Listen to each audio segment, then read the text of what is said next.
Akhire wirang ben wirang pisan. Halo guys, jumpa lagi guys. Kali ini guys kita akan mereaksi satu video miliknya Supriyadis Diskusian.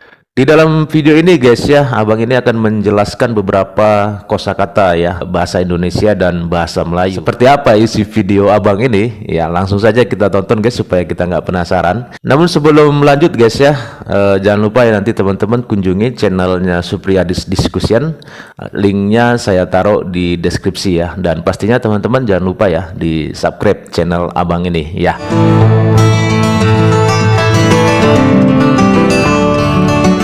Saya tidak akan berbicara tentang 2 atau 3, tapi 5 kosakata sekaligus yang tertera di dalam Kamus Besar Bahasa Indonesia. Kemudian nanti teman-teman bisa melihat apakah 5 kosakata itu juga terdapat di dalam Kamus Melayu Malaysia, dan kita juga bisa melihat bersama-sama apakah definisi dari 5 kosakata itu sama dengan yang tertera di Kamus Besar Bahasa Indonesia. Mari kita gas. Halo, apa kabar semuanya teman-teman? Semoga kita semua dalam keadaan sehat walafiat. Amin ya robbal alamin. Selamat datang di kanal ini, sebuah kanal yang bercerita tentang perbandingan kosakata yang tertera di Kamus Besar Bahasa Indonesia dengan kosakata yang tertera di Kamus Melayu Malaysia. Dan juga kanal ini akan berbicara atau berdiskusi tentang pernak-pernik atau informasi yang berkaitan dengan Malaysia, dan semoga itu bisa memberi manfaat kepada teman-teman netizen Indonesia. Terima kasih juga saya ucapkan kepada teman-teman yang telah mengklik tombol subscribe,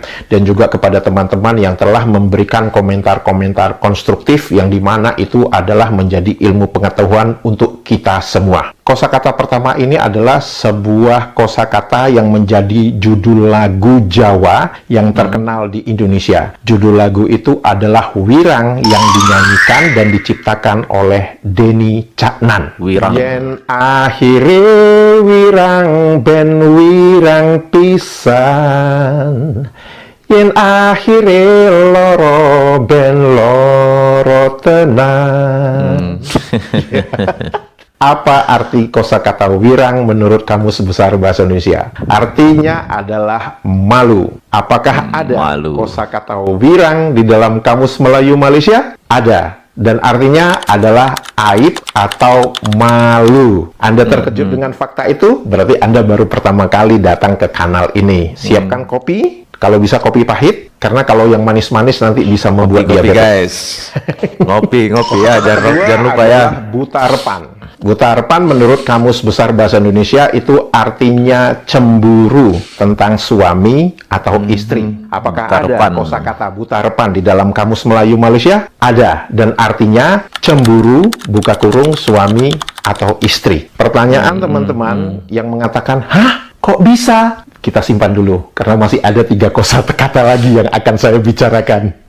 Kosakata candi adalah kosakata yang akrab di telinga netizen Malaysia. Karena apa? Karena sebagian ilmuwan sejarah Malaysia mengatakan bahwa Candi Borobudur, Candi Prambanan itu adalah hasil karya agung bangsa Melayu. Itu kita dengar kan? Sekarang mari kita lihat. Apa arti kosakata candi menurut Kamus Besar Bahasa Indonesia? Candi adalah bangunan kuno yang dibuat dari batu sebagai tempat pemujaan dan penyimpanan abu jenazah raja-raja atau pendeta Hindu atau Buddha pada zaman dulu. Sedangkan kosakata candi menurut Kamus Melayu Malaysia itu mempunyai definisi sebagai berikut. Bangunan purba yang dibuat daripada batu, buka kurung, tempat orang Hindu atau Buddha menyembah berhala, menyimpan abu mayat, dan lain-lain, tutup kurung. Pertanyaan sederhana saya adalah bagaimana bisa Candi Prambanan, Candi Borobudur itu diklaim sebagai hasil karya agung bangsa Melayu kalau yang dimaksud dengan bangsa Melayu salah satunya adalah beragama Islam. Sedangkan candi itu adalah berkaitan dengan agama Hindu dan Buddha. Yakin mau mengklaim bahwa Candi Prambanan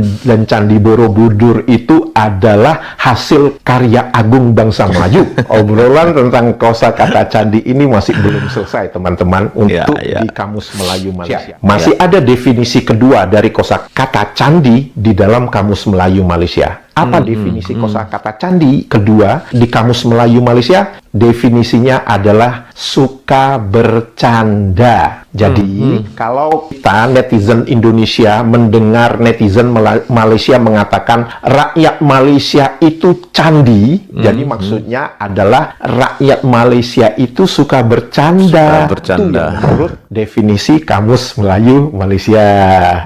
Kosakata keempat adalah candi. Candi menurut Kamus Besar Bahasa Indonesia itu artinya adalah perempuan yang diperlakukan sebagai istri oleh lelaki namun tidak dinikahinya, dan itu sinonim dengan gundi. Kosakata candi juga terdapat di dalam Kamus Melayu Malaysia dan artinya adalah gundi yang lebih rendah kedudukannya daripada gundi biasa. Bingung. Ini maksudnya apa sih? Iya. Gundi yang posisinya lebih rendah daripada gundi biasa. Gundi biasa. Disebabkan oleh definisi candi menurut Kamus Melayu Malaysia itu, akhirnya kita harus berbicara kosakata kelima, yaitu gundi. Gundi menurut Kamus Besar Bahasa Indonesia artinya adalah definisi pertama, istri tidak resmi, selir. Dan definisi kedua, perempuan piaraan, buka kurung, bini gelap, tutup kurung. Apa definisi gundi di dalam Kamus Melayu Malaysia? Definisi gundi di dalam Kamus Melayu Malaysia tertulis sebagai istri tidak resmi dan bini gelap. Kan sama dengan definisi kedua dari kosakata gundi tadi. Gundi, istri tidak resmi atau bini gelap. Mau diputar-putar pakai apapun, itu definisi gundi menurut Kamus Melayu Malaysia itu sama dengan kosakata gundi di dalam Kamus Besar Bahasa Indonesia, yaitu bini gelap. Lantas bagaimana bisa Kamus Melayu Malaysia mengatakan bahwa candi itu adalah gundi yang lebih rendah daripada gundi biasa? Padahal jelas-jelas di situ tertulis bahwa candi itu sinonim dengan gundi. Gundi itu sinonim dengan candi. Aduh, pusing gua. Nah, teman-teman sudah melihat 5 kosakata, yaitu wirang, butarepan, candi, dan gundi di dalam Kamus Besar Bahasa Indonesia, dan juga kosakata tersebut ada di dalam Kamus Melayu Malaysia terbitan Dewan Bahasa dan Pustaka. Apakah 5 kosakata itu digunakan di Malaysia?